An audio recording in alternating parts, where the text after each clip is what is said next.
آپ علیہ السلام کا چہرہ مبارک 14ویں رات کے چاند کی طرح روشن اور منور تھا۔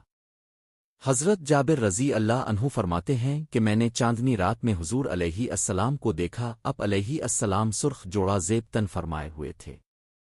کبھی میں چاند کو دیکھتا اور کبھی آپ علیہ السلام کو، مگر آخرکار یہ فیصلہ کیا کہ حضور علیہ السلام چاند سے زیادہ جمیل خوبصورت ہے۔ آپ علیہ السلام کے بال مبارک نہ بالکل سیدھے تھے نہ بہت گھمریالے۔ رنگ مبارک سفید تھا جس میں ملاحت یعنی سرخی مائل سفیدی جھلکتی تھی۔ آپ علیہ السلام کے ابرو باریک خمدار اور گنجان تھے جو آپس میں ملے ہوئے نہ تھے اور غصے کی حالت میں درمیان کی رگ ابھر آتی تھی۔ ناک مبارک پر نور چمکتا رہتا تھا اور داڑھی مبارک گھنی تھی۔ رخسار مبارک نہ بہت زیادہ بھرے ہوئے تھے اور نہ بالکل دھنسا ہوا بلکہ حسن کے اعلیٰ معیار کے ساتھ متصف تھے۔ آپ علیہ السلام کے دندان مبارک سفید چمکیلے اور سامنے کے دانتوں میں معمولی فاصلہ تھا۔ گفتگو کے وقت دانتوں کے درمیان سے نور ظاہر ہوتا تھا۔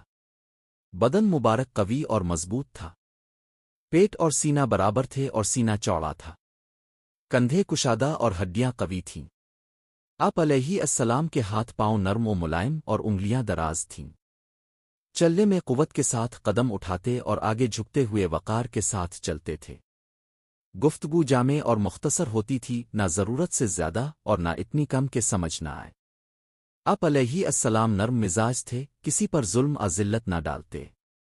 اللہ کی نعمت خواہ چھوٹی بھی ہوتی تو اس کی قدر فرماتے۔